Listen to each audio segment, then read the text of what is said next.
Impactante enfrentamiento dejó 2 presuntos asaltantes muertos en Palín, mientras un tercero herido habría sido abandonado por sus acompañantes, como muestra un video que circula en redes sociales. Las autoridades investigan si el motociclista actuó en defensa propia. Descubren túnel en Pavón que presuntamente sería usado para facilitar la fuga de privados de libertad durante la requisa. Fueron localizados 35 teléfonos celulares, droga y otros objetos. El sistema penitenciario investiga si guardias ayudaron a ingresar las herramientas utilizadas. Alerta por nueva modalidad criminal. Estructuras delictivas estarían alquilando viviendas en residenciales y condominios mediante testaferros para usarlas como centros de operaciones. Sin levantar sospechas, la PNC advierte que los operativos y controles continuarán en todo el país.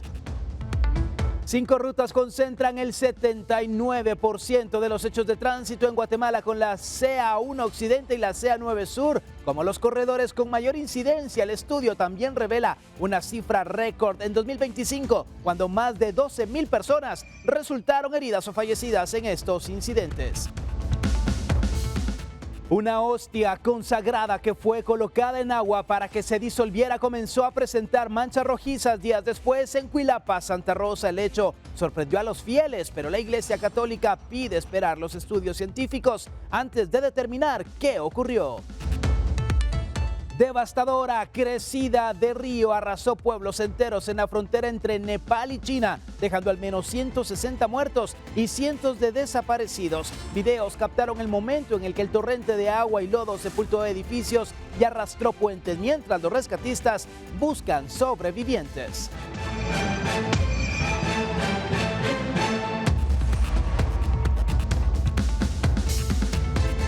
Hola, ¿qué tal? Buenas noches, bienvenidos a Impacto Directo, un gusto estar con usted. Soy Alexis Ponce. En este miércoles arrancamos con las noticias y doy la bienvenida a los panelistas que nos acompañan: Jairón Salguero, actor y comediante; Germán Galindo, internacionalista; y Armando Mendoza, abogado penalista. Hablemos de lo siguiente, ya que un presunto intento de robo terminó con 2 hombres muertos durante la madrugada de este martes 25 de agosto en Palín, Escuintla. Según información preliminar, 4 hombres habrían seguido a un motociclista desde la ruta de Amatitlán con la intención de robarle la motocicleta. Fuentes oficiales señalan que la víctima presuntamente utilizó un arma de fuego y disparó contra ellos. Un intento de robo terminó con 2 hombres muertos durante la madrugada de este martes 25 de agosto en Palín, Escuintla.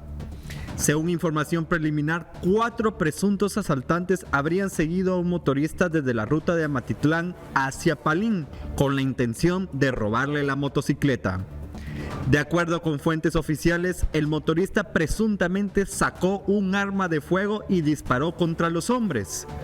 2 de ellos resultaron heridos, mientras los otros 2 huyeron del lugar. Cámaras de videovigilancia captaron parte de lo ocurrido.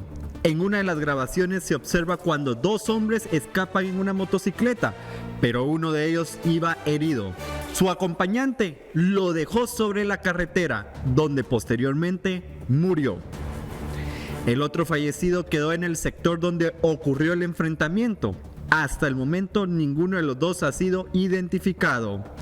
El Centro de Información Municipal de Palín informó que en el lugar también quedó una motocicleta que, de forma preliminar, se presume había sido robada días antes.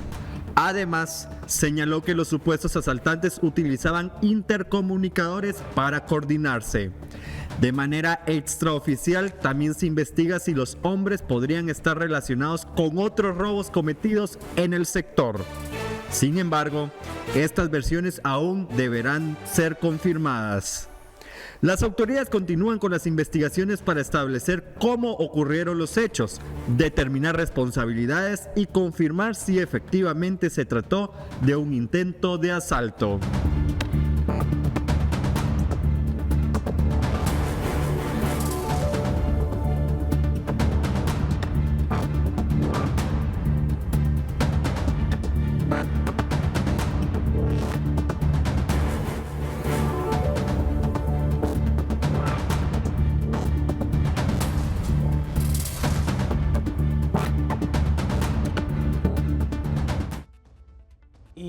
Es sumamente grave el ver estas imágenes Y pensar, Jairón, que el ciudadano se tenga que armar, que tenga que utilizar armas de fuego, si en efecto se llega a confirmar que esto es en defensa de la propiedad. Porque al final de cuentas estamos hablando de que caemos en lo mismo. Tratando de combatir un problema, el ciudadano honrado se convierte en lo que se busca combatir, en esa delincuencia, en matar a personas, en quitarle la vida a alguien. Sí, hombre, el problema es que lo meten a uno en problemas, hombre, porque, o sea, no es la forma correcta de hacerlo, pero ante una situación como esta, y si tenés el permiso para estar armado, pues, y están atentando no solo contra la propiedad, sino con la vida, obviamente de defenderse. Pero yo me pongo a pensar en poner en la gente que actuó, que se defendió, y los traumas psicológicos después. O sea, quitar una vida, perdonan, sea lo que sea, pero estás quitando una vida. Y y a nosotros, sobre todo en Latinoamérica, nos han enseñado sobre todo a respetar eso y que es un gran pecado, seas o no religioso, pero moralmente es difícil. Y eso también está afectando a la sociedad en sí, pues cada vez estamos deteriorándonos más como seres humanos. ¿Cómo son las cosas, Jairón? Porque a un ciudadano honrado, a gente decente, eso sí le pesa. Por supuesto. Pero el delincuente mata como que fuera cualquier cosa. Recuerden que somos seres humanos, pero también somos animales, pues. Y esos bajos instintos son los que a la larga son los que le dan arrestos a los ladrones para poder hacer lo que hacen, a los delincuentes.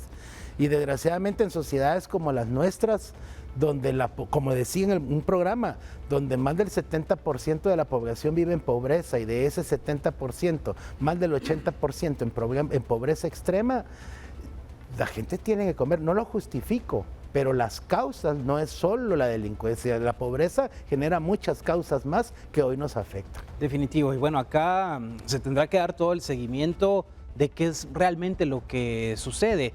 Y vemos que en el momento en el que se deja abandonado, si es que se trata en efecto de un delincuente, ¿cómo no existe ese compañerismo, esa buena sintonía, digamos, de, a ver, ayudo a esa persona porque estamos juntos hasta en los malos pasos? No les han dado el seminario de compañerismo, de que si pasa eso, no hay que abandonar al compañero. En las malas. Esto es, ojalá pudieran verlo, los demás terroristas ojalá pudieran ver precisamente qué fue lo que sucedió, porque hoy llegan los terroristas que lograron escapar a la guarida de la Escoria, y todos les van a decir, bueno, ¿y qué pasó con aquel? Lo van a ver en las noticias, lo abandonaron, ¿qué van a decir? ¿Qué va a pasar con ellos? Existe, porque incluso en las organizaciones criminales más podridas, tiene que haber un código, ¿no? No vamos a decir moral, pero un código, no sé, ciertas reglas, normas, como por ejemplo, no podés faltarle el respeto a uno de los altos mandos, ¿verdad? Algo creo yo que debería haber con esto, yo no sé qué va a pasar con ellos. Al final yo estoy de acuerdo con lo que dice Jairón sobre el instinto animal que tenemos estas personas, porque al final siguen siendo personas, ¿verdad? Tristemente, tienen el cerebro tan subdesarrollado que yo creo que los instintos animales resaltan por encima de lo que podrían llegar a tener de inteligencia humana, y eso es un reflejo de nosotros como sociedad en el país también. No vamos a decir solo ellos, es un reflejo de todos. Es grave. Y bueno, aquí quiero preguntarte, Armando, en la investigación, ¿es defensa propia? Si tengo el arma de fuego, si intentan robarme mi motocicleta, mi vehículo y acciono, ¿qué debo hacer en ese tipo de situaciones? ¿Quedarme en el lugar? ¿Huir? ¿Qué pasa? ¿Quieres la verdad cruda o la verdad legal? Ambas. La verdad es una sola. Es de que la persona que anda legalmente con un arma de fuego detona su arma de fuego en legítima defensa y se va. Salvo que sea un revólver que no se percuta al cascabillo, se va. Punto y aparte, se va. Porque lamentablemente DGCAP no está preparado para tener una prueba balística. Entonces no va a encontrar nunca esa ojiva de a quién le pertenece. Y lo digo enfrente del director que me está viendo. Dos, la persona que, bueno, dice, le disparo y me quedo. La persona que dispara y se queda pues esperando ligarse a proceso por un homicidio, unas lesiones graves, leves, por disparo de arma de fuego, un homicidio en grado de tentativa. Entonces la gente la piensa, ¿me entendés? Entonces creo que lo más sano es de que usted, guatemalteco, que anda con arma de fuego legal, es de que es defensa propia. Licencia de portación de arma de fuego registrada, usted la utiliza Y consejo sano, espere que lo capturen. Pero una pregunta, ¿qué pasa si... Y lo digo sinceramente. que no podría yo argumentar, si me voy, por ejemplo, esta persona que se fue, no podría argumentar, mire, a mí me daba miedo que regresaran a Atacarme. No, y tienes razón, y lo digo enfrente. No, o sea, sin ánimo de que la gente diga, qué mal consejo, no.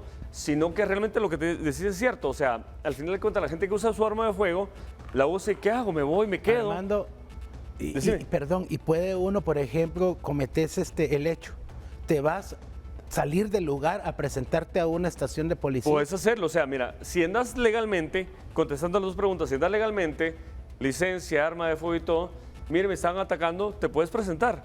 Lo que va a suceder es de que PNC tiene que consignarte, llevarte a un tribunal de turno, porque por un eventual lesión o homicidio, en grado de tentativa, entre otras cosas. Entonces, lo mejor es, ciudadano guatemalteco, es si anda preparado con un arma de fuego y usted la usa en legítima defensa, porque la ley de legítima defensa no va a salir nunca, porque pasarán años para que salga, es esperar a que su cascabillo, su munición, su ojiva sea detectada y usted pueda desvanecer su relación jurídica, porque lamentablemente en Guatemala no está bien vista la legítima defensa. Entonces, no es que se vayan, pero por lo menos si la cargan legalmente, Sí. Responder se usa, ante exactamente. toda situación. Tenemos todo que hacer la respeto. pausa y regresamos aquí en Guatevisión. Y como resultado de una requisa desarrollada en la granja de rehabilitación Pavón, el sistema penitenciario ha informado ahora sobre la localización de un túnel que presuntamente iba a ser utilizado para la fuga de reos.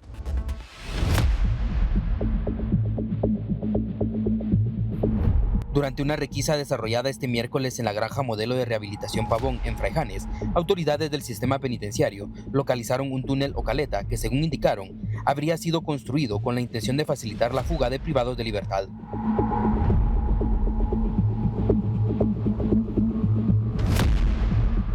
Las autoridades no proporcionaron detalles sobre las dimensiones de la excavación, sin embargo señalaron que en su interior podrían caber hasta 2 personas.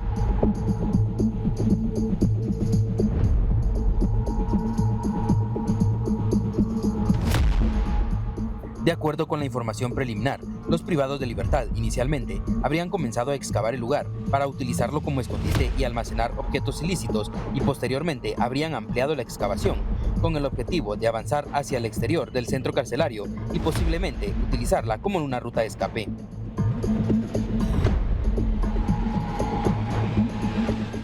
Las dimensiones no las tengo claras ahorita, se las vamos a hacer llegar. Si era un poco grande, el cual permitía pues que una persona o varias personas estuvieran adentro trabajando el túnel. ¿Cuál era la finalidad de este túnel? ¿Era almacenar? En un inicio fue el almacenaje de ilícitos cuando se ingresan a requisas, y pues luego pues era ya hacer el trabajo para hacer el túnel y posiblemente para tratarse de alguna fuga de privados de libertad. ¿Algún Usted habló de aproximado dos del- cosas, usted habló de dos cosas, de una caleta, dijo usted, y también existe un túnel. Son dos cosas distintas. No, es que de como un inicio se tiene, según información que se tiene, que era una caleta en la cual por las dimensiones que tenía, pues la empezaron a utilizar para la extracción de tierra, y así de continuar estaba iniciando el túnel para los privados de libertad, que obviamente el túnel era para tratar alguna fuga de privados de libertad. Además de este túnel, las fuerzas de seguridad localizaron 35 teléfonos celulares, varios envoltorios de droga y otros objetos que fueron embalados y fortalecerán la investigación. Hasta el momento, las autoridades indicaron desconocer qué privados de libertad participaban en la excavación, y también se confirmó que ya se encuentran desarrollando una investigación para establecer si guardias habrían ayudado ingresando la herramienta que era usada para este túnel. Con imágenes de Byron Baiza para Impacto Directo, Ángel Oliva. Increíble. La verdad no, ya nada sorprende de lo que pasa en las cárceles de nuestro país y con el sistema penitenciario. Este hecho en la granja de rehabilitación Pavón, es que hasta risa da, de rehabilitación. Pero yo digo, ¿por qué no siguieron los pasos de lo que hicieron en Fraijanes? Salieron por la puerta principal, no necesitan de túneles, no necesitan hacer excavaciones. Es extraño, ¿no? Es Extraño, porque raro. Si tienen acceso a tantas cosas, me parece muy extraño cómo no se les ha ocurrido salir por la puerta principal, porque no tienen tenían acceso. la plata para hacerlo. Pues mira, no sé, plata.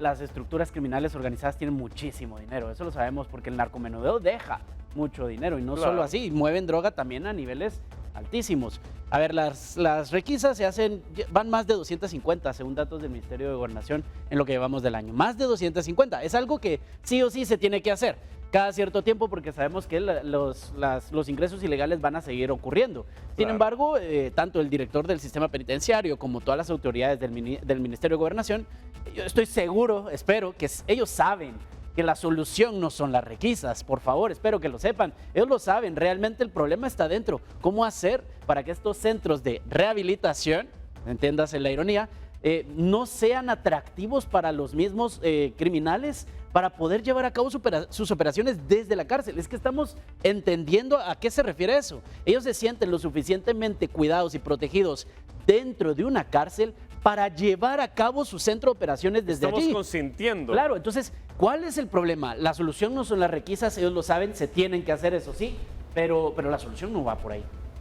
Es grave todo lo que hemos vivido en estos últimos tiempos relacionado, Armando, con el sistema penitenciario.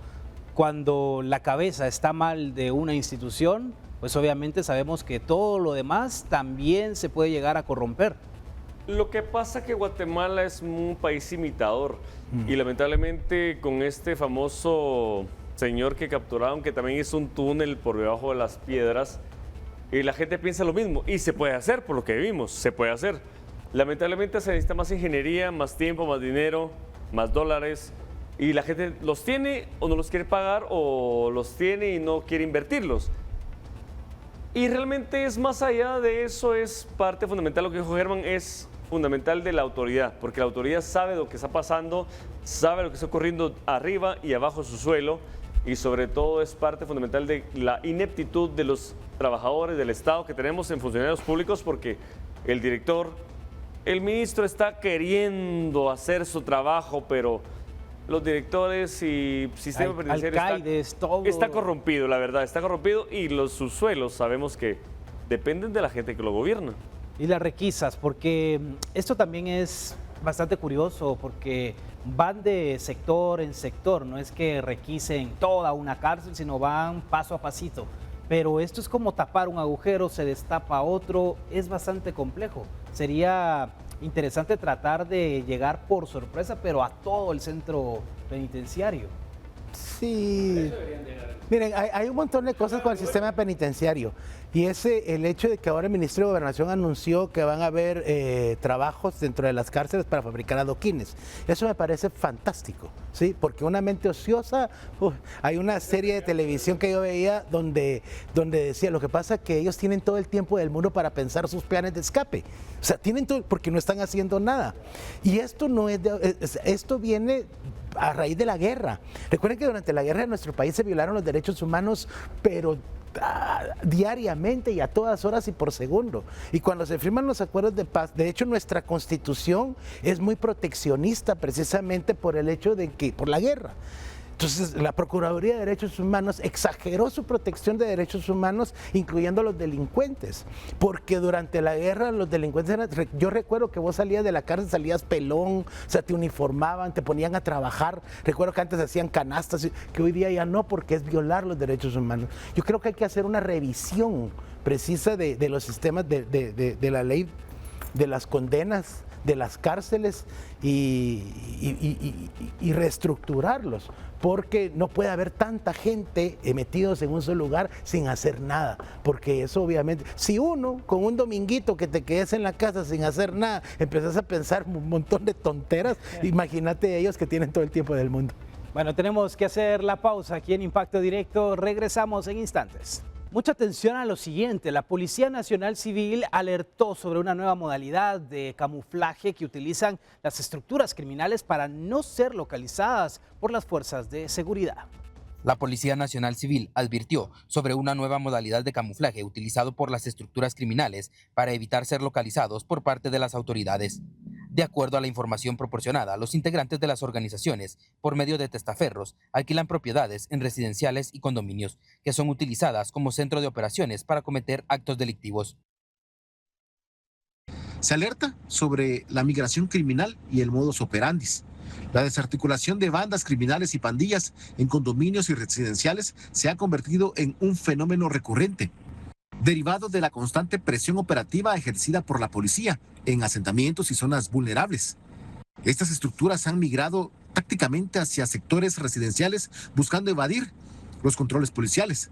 Para este camuflaje, los criminales utilizan a terceros, testaferros supuestamente, con perfiles sin antecedentes penales o policiales para alquilar o adquirir inmuebles. Una vez instalados, convierten las residencias en centros de operaciones ilícitas y casas de seguridad, alterando la tranquilidad y la seguridad del entorno residencial. Ante este escenario, el ente policial señaló que los operativos continuarán de manera intensiva en todo el territorio nacional y pidieron la máxima colaboración de los ciudadanos al momento de circular por los puestos de registro e inspección vehicular. Además, le hicieron un llamado a los pilotos a acatar de inmediato las señales de alto emitidas por los agentes policiales y no evitar evadir o huir de un puesto de control, porque esto desencadena procedimientos de persecución y neutralización táctica, lo que genera situaciones de alto riesgo e incrementa el peligro de ser herido durante el uso legítimo de la fuerza para someter al orden a los infractores. Para Impacto Directo, Ángel Oliva. Y hay que estar muy atentos a todas estas variantes y estrategias. Armando, ¿cómo la ley me puede proteger si alquilo una propiedad y utilizan a un testaferro, esta figura, y al final de cuentas son otras personas las que ocupan el inmueble para delinquir? Mira, te voy a decir primero que nada, el alquiler es una figura muy vieja. Realmente la gente sabe a quién darle en alquiler, sin embargo, hay gente que te puede engañar, no puedo decir que no. Pero el testaferrato realmente se da en estructuras criminales muy grandes, muy grandes. Digamos, narcotráfico, pandillas, terroristas, como son llamados ahora. En un alquiler no convencional es muy poco probable que pase. Sin embargo, la gente que da en alquiler sus casas, lo principal es... La gente dice, ¿por qué me piden antecedentes penales, policíacos, referencias personales? Porque lamentablemente yo necesito estar seguro de a quién le doy mi casa. ¿Por qué? Porque aunque el contrato dice, por ejemplo, como notario, está prohibido ingresar situaciones salitrosas, explosivas, entre otras cosas, yo me cubro como arrendante, pero realmente no se cubre solamente por eso, porque lamentablemente lo que pasa en este caso, como son estructuras criminales, siempre van a engañar a la persona. Entonces, lo consejo sano es buscar bien a quién se lo da y preferentemente personas de confianza. Armando, pero ¿hay alguna cláusula porque donde yo pueda decir solo se lo alquilo a la persona que está firmando? Porque hay casos en donde dice, mire, yo tengo problemas con el banco por una deuda, pero resulta que es mi cuñado el que va a aparecer en este documento ante el abogado. Ahí es donde pueden aprovecharse de la buena voluntad. Te entiendo. Sí, mi consejo sano como profesional es no, porque si yo vivo en esa casa, yo voy a alquilar. Que mi hermano, que Germán va a alquilar, pero yo voy a firmar por él. Yo lo quiero mucho, pero no puedo firmar porque yo no sé qué va a hacer él con la casa. Entonces, no es recomendable. Al final de cuentas, no es recomendable y sobre todo es cuestión de que el derecho penal es personalísimo. Es decir, yo soy dueño del inmueble, me lo van a clausurar a mí como dueño, pero también yo soy cómplice, porque muchas veces se da el secuestro de personas y ¿quién se va? El dueño de la casa. ¿Por qué? Porque al falta de contrato, el contrato no es extenso en ese aspecto que tú dices. Sí. Entonces, no. Y si en caso, cualquier cosa que sea, la persona que tú dices como titular, pero el que va a vivir como fiador por lo menos. Porque es una situación civil. Sí, siempre pero que haya un tema de responsabilidad. Es que aquí es donde hay que cuidarse, siempre, Germán. Eso, recuerden que han habido muchas casas que dejan abandonadas, los dueños nunca aparecen y estas bandas de criminales las usan precisamente para eso. ¿Dónde encontraron el cuerpo de Farruko Pop? Enterrado precisamente en una casa abandonada. Entonces, al final, no solo el hecho de rentarla, porque como dice Armando, al final te pueden engañar. Se dedican a eso y de alguna manera le van a pagar a una persona. Si usted, porque lo pueden engañar diciéndole, mire, es que le vamos a dar en efectivo el primer pago los primeros 5 o 6 meses. Y entonces uno dice, bueno, entonces los antecedentes penales ya ni me los dé. Obviamente, la gente necesita el dinero, pero al final... contrato por 2, 3 años. Claro, al final puede ser mucho peor la consecuencia. Perdón, pero yo voy a decir algo. Como abogado y notario, puedo decir que me he planchado, puedo decir, para otras palabras, he mal hecho varios contratos. Pero la gente me dice hoy día, gracias, porque no me convence. Lo que decía exactamente Germán, no me convence. Vos, pero me iban a dar 6 meses de renta. No me convence. Es que sí, donde huele mal es por algo. Y es que la experiencia, el olfato que uno tiene. Si uno es vecino, creo que también es importante tener una responsabilidad de cuidarnos en comunidad y avisar y alertar de cualquier cosa que se esté dando. Mira, vecino, yo vi que se la rentaste a tal persona, pero nunca ha venido, vienen otras personas. Cierto, bueno, hay que estar muy al pendiente de esto, sí, vamos. Yo vivo en un condominio privado, sí, donde una persona delincuente compró una propiedad dentro del condominio. Entonces, en los estatutos del condominio está que si las casas son utilizadas para cosas ilegales, por ejemplo, la asociación tiene derecho de pedirte que abandones la casa. Y eso lo firmas. Y eso es un consejo para todo el mundo, porque nosotros logramos sacar a un delincuente de calibre grueso de nuestro condominio. Imagínate, Jairón, cuántos delincuentes de cuello blanco no tendrían donde vivir en este país si hacen eso. Vamos a la pausa, ya volvemos. Los accidentes que involucran al transporte pesado continúan representando un riesgo en las carreteras del país. Durante el primer semestre del 2026 se registraron 625 siniestros con 65 personas fallecidas y 130 lesionadas. El promedio es de 104 accidentes cada mes, una cifra similar a la del año pasado, cuando se reportaron 632 hechos en el mismo periodo. Expertos señalan que estos siniestros deben analizarse de forma integral, tomando en cuenta las condiciones del conductor, el estado mecánico del vehículo, el peso de la carga y las condiciones de la infraestructura. Tras el colapso del puente Huijo, representantes del sector privado piden determinar responsabilidades y realizar peritajes científicos después de cada accidente para prevenir nuevos hechos. Y 713 sanciones ha impuesto la Dirección General de Transportes entre enero y agosto de este año, luego de realizar 162 operativos y verificar más de 4.000 unidades de transporte. La principal causa de sanción, con 199 casos, fue operar sin licencia y tarjeta de operaciones. Le siguen 175 casos por no contar con sistema limitador de velocidad y 101 por sobrecarga de las unidades. Estas tres infracciones concentran más del 66% de las sanciones registradas. También se reportaron 73 casos por documentos vencidos, 45 por incumplir las tarifas autorizadas y 32 por no contar con registros de piloto. La DGT advierte que los operativos continuarán a nivel nacional para verificar el cumplimiento de los requisitos legales y técnicos y prevenir riesgos para los usuarios. Y seguimos hablando de este tema, ya que 5 de las principales rutas de Guatemala concentran el 79% de los hechos de tránsito, con la CA1 Occidente y la CA9 Sur a la cabeza, según resultados preliminares del estudio situacional de seguridad vial 2026.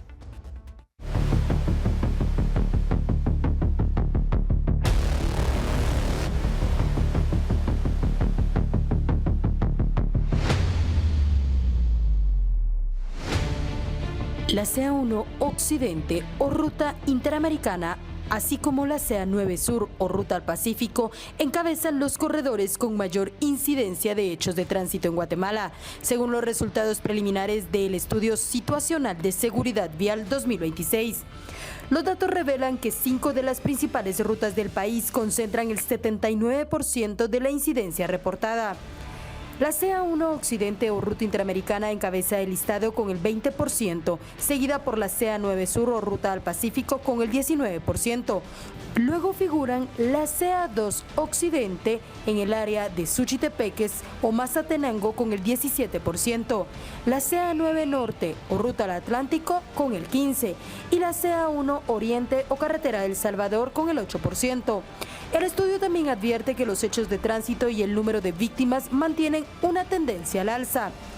Durante 2025 se registraron 8.881 hechos de tránsito que dejaron 9.599 personas lesionadas y 2.432 fallecidas, para un total de 12.031 víctimas. Según la serie analizada entre 2015 y 2025, el año pasado representó la cifra más alta de hechos de tránsito del periodo evaluado. Además, la mayor concentración de conductores involucrados en estos hechos de tránsito se ubica entre los 20 y 34 años, con el punto más alto en el grupo de 20 a 24. El estudio presentado por Fundesa, AmCham Guatemala y el Automóvil Club Guatemala evaluó la capacidad institucional del país para responder a esta problemática. Guatemala obtuvo una calificación de 1.58 sobre 5 en madurez del sistema de seguridad vial, lo que la ubica en una etapa denominada emergente.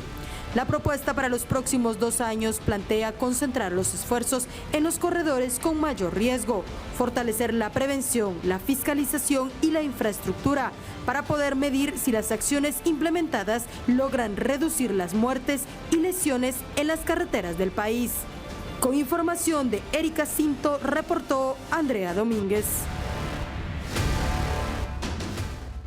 Terrible. Cuando hablamos de accidentes, de las imprudencias, y vaya, los accidentes hemos dicho, Jairón, que son situaciones fortuitas que ocurren, pero acá no necesariamente son accidentes, porque vemos personas que conducen sin licencia. Las estadísticas no mienten. Licencia o la falta de licencia y tarjeta de operaciones encabezan el listado. Yo no sé con cuánto las empresas, cuánto dinero los empresarios gastan en coimas a la Dirección General de Transportes, porque algo ha de pasar, porque no meten en cintura a todas las empresas transportistas de nuestro país. Los reguladores de velocidad son necesarios, la capacitación para pilotos de carga pesada son necesarias, el control de los pilotos de carga pesada es necesario. Y digo por qué, pero espérame, Armando, y digo por qué, porque los cuates manejan encocados, mucha. O sea, desde que salen de barrios hasta que llegan a... O sea, son los mayores consumidores de coca de este país y todo el mundo lo sabe. 1, 2, las imprudencias, los horarios que tienen.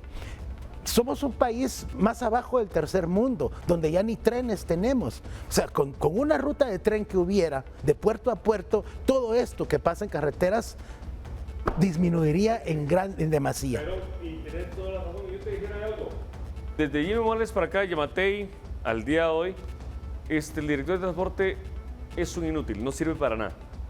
Y me gustaría, y le hago la invitación al director de transporte que venga acá el día de mañana, por ejemplo, a hacerle preguntas directas. Y te puedo asegurar que una respuesta no me puede dar acerca de quién y quién no está fiscalizado, porque lamentablemente solo fiscalizan un sector, al más difícil, a la gente que usa el pasaje, a la gente que usa el transporte. Pero lamentablemente, te lo decía fuera del aire, lamentablemente hay muchos vacíos legales que no me atreví a decirlos por 2 cuestiones. Una, porque soy profesional del derecho y tengo que asesorar gente. Pero me encantaría, y le hago la invitación al director general del transporte, que viniera mañana o la otra semana, no importa. Y te puedo asegurar que una respuesta saludable no puede dar porque no conocen la ley en materia. Hoy estamos hablando del puente Huijo, los daños, pero aquí también hubo víctimas mortales, 4 personas que lamentablemente perdieron la vida. Este puente, muy importante en la ruta al Atlántico, fue colisionado en la base de la estructura. Según las investigaciones preliminares, que no hay una prueba científica, solamente es lo que dicen o creen las autoridades, este transporte pesado iba a excesiva velocidad.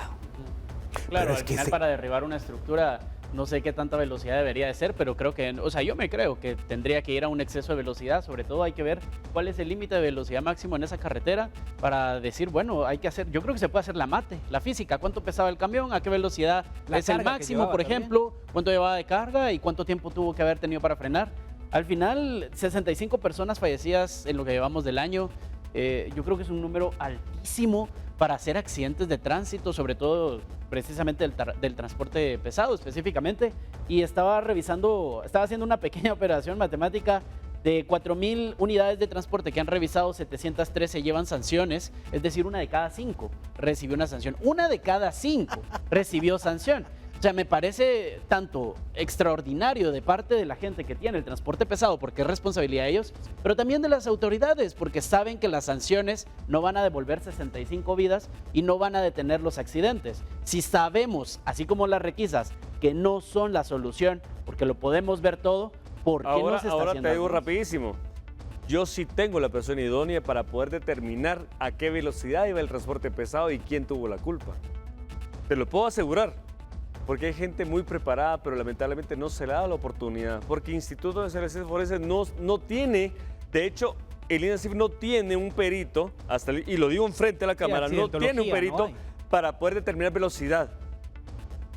Y yo sí tengo una persona estudiada y capacitada que me ha servido de consultor técnico al día de hoy para poder determinar a qué velocidad va un vehículo. A lo mejor la plaza está muy cara porque ya vimos que están vendiendo lamentablemente plazas, son ignorantes. Están vendiendo plazas en el gobierno, Alex. El otro día nos decía Jorge Granados, nuestro panelista, que se carece de mecánicos, por ejemplo, para hacer todo ese tipo de verificaciones, exacto, mecánicos forenses para realizar las investigaciones y determinar si había o no algún tipo de daño, irregularidad o anomalía en las unidades, pero todavía carecemos de eso, es una asignatura pendiente. Vamos a la pausa y regresamos aquí en Impacto Directo. Una hostia consagrada que fue colocada en un vaso con agua para que se disolviera. Días después comenzaron a aparecerle manchas rojizas. Este hecho ocurrió en Cuilapa, Santa Rosa, y ha generado sorpresa entre los fieles, mientras la Iglesia Católica espera estudios científicos antes de determinar qué pudo haber ocurrido. Esta es la parroquia Niño Dormido en Cuilapa, Santa Rosa. Desde acá se dio a conocer sobre esta hostia de un posible milagro eucarístico. Esto sucedió durante la semana eucarística bajo el lema "Quédate con nosotros". La hostia se colocó en un vaso de vidrio con agua, luego de que un jovencito la sacara de su boca y antes de que la botara, se resguardó para que se disolviera. Pero en lugar de ello, al pasar los días, comenzó a tener unas manchas rojizas, que quienes la han visto dicen que parece ser sangre. Muy sorprendidos por este acontecimiento, ¿no? Que al final de cuentas pues manifiesta la fe que nosotros tenemos en Jesús Eucaristía. Ciertamente están todavía los estudios en proceso, ¿verdad? No podemos decir aún que es un milagro eucarístico, sino solamente un signo, una manifestación. Ya después de que salgan los resultados del estudio, pues podremos confirmarlo, ¿verdad? Pero nuestra fe siempre está cimentada en que Jesús está allí presente. La hostia no está a la vista del público ni exhibida, se resguardó. Aún así, el padre Alejandro García asegura que sigue con las manchas rojizas. ¿Ha habido algún cambio del 15 de agosto para acá con la hostia? No, ningún cambio, porque yo lo he visto, la última vez que lo vi fue el domingo y está intacto, igual, tal cual. No hay más ni menos. No. El arzobispado refirió que aún no se puede señalar que se trate de un milagro eucarístico hasta que se efectúen todos los estudios que pueden demorar mucho tiempo. Hasta que la Iglesia no declara la presencia de esa sangre en la hostia, no se puede decir que sea un milagro eucarístico, sino es un fenómeno que está allí en estudio. La hostia con sangre sería la tercera manifestación que ha recibido esta misma parroquia. Otro, hace 62 años, es el Señor de los Portentos, que usted observa en sus imágenes, porque aparentemente esta imagen sudó y sangró. Aunque no se hicieron estudios, muchas personas vinieron a agradecer milagros en su nombre. Dos acontecimientos. Hace 62 años un Cristo sudó sangre. Esta imagen sí está expuesta en el templo y se comprobó con unos estudios que era sangre, pero nada más. No estaba tan avanzada la ciencia como ahora. Y luego, hace 19 años, también unos corporales se mancharon de sangre llevando la Eucaristía. Se conservan también, pero no se hizo ningún estudio. ¿Qué dicen los lugareños de Cuilapa tras este acontecimiento? Hasta ahí sí todavía no ha escuchado nada. No he escuchado nada todavía. Yo no he escuchado nada y en mi opinión no tengo nada que decirle. Yo solamente estoy en la mano de Dios. Para mí es una señal pues que nuestro Señor quiere que la gente se acerque a la iglesia. Para mí ya es un milagro, ¿verdad? Y es para todos los fieles católicos de que creamos que sí es Jesús sacramentado el que está en la hostia consagrada, que Él quiso quedarse en la custodia. Es un milagro de verdad de ver esas manchas de color rojo en nuestra Eucaristía, porque sabemos que Dios está aquí y que gracias a Él es que nosotros nos sentimos fuertes y no nos ha pasado nada gracias a Él.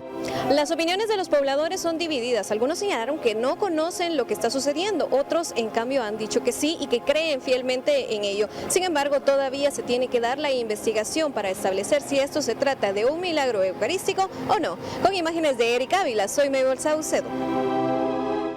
Desde una perspectiva objetiva, hay que decir que la Iglesia Católica es bastante cauta en este tipo de situaciones y se crean comisiones para realizar las investigaciones. Lo cierto es que la hostia representa el cuerpo y la sangre de Cristo, pero los ingredientes con los que se elabora la hostia es harina de trigo y agua y en la descomposición puede ser que el moho o algún tipo de bacteria haya provocado estas manchas rojizas que se están observando. Obviamente, la prueba científica lo debe determinar, pero esa puede ser una posibilidad, Germán. Sí, es que, a ver, yo creo que primero la iglesia está siendo muy cauta, me parece bastante bien. Ellos no han dicho que sea un milagro y la gente ya está cantando milagro. Yo creo que ahí nos da a entender mucho de que independientemente, claro, realmente ¿qué importa? Si la gente le gusta y le hace sentir mejor, yo creo que está re bien que crean lo que quieran, porque al final, aunque la prueba científica salga diciendo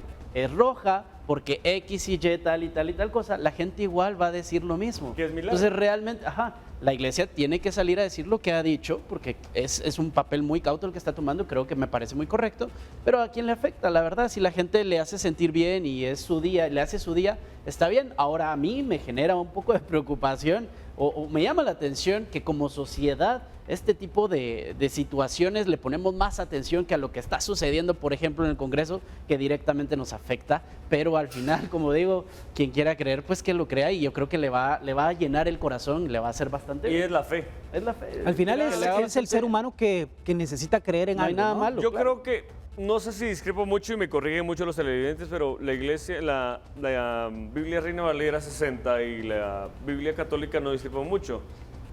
Y en el libro de Jeremías dice, en Hebreos 11:1, es por la fe. Y creo que es la fe la que te mueve. Es la fe, la certeza, esa convicción de lo que no ves y te hace sentir bien. Y al final de cuentas, como dijo Germán, si la ciencia dice, es por esta metafísica que cambió de color y por tal cosa, es mi fe. Y si yo creo que Dios está hablándome por medio de esa hostia, yo lo voy a creer, porque yo sí he sido persona que soy evangélico y lo digo muy abiertamente, y me he ido a arrodillar al Santísimo y he sentido la gloria de Dios en mi vida y lo he creído, y no soy católico, y he sentido, porque la iglesia católica es la única que tiene las puertas abiertas 24 horas. Cuando un corazón está necesitado y está dolido, te encuentras, te buscas y ahí estás, y ahí está la hostia. Así que créalo. Sí, esto es lo que está ocurriendo, milagro eucarístico o no, serán las investigaciones lo que determinarán qué ha ocurrido en esta iglesia. Ya volvemos después de la pausa. La devastadora crecida de un río ha dejado a más de 160 personas fallecidas en una zona de la frontera entre Nepal y China. Videos captaron los segundos de terror mientras rescatistas aún buscan a decenas de personas desaparecidas. Una película apocalíptica, un devastador río crecido sepultó edificios, provocó deslaves y dejó decenas de desaparecidos en la zona fronteriza entre Nepal y China. Una cámara de seguridad grabó el momento en que un edificio fue totalmente barrido por un torrente de lodo mientras sus habitantes intentaban huir en el lado chino de la frontera. De momento, la policía de Nepal ha recuperado 157 cuerpos, mientras rescatistas intentan encontrar supervivientes en una zona montañosa y de difícil acceso del Himalaya. Otro video grabado por un habitante muestra el momento en que el río crecido se sale del cauce hasta alcanzar viviendas cercanas y arrastrar un puente.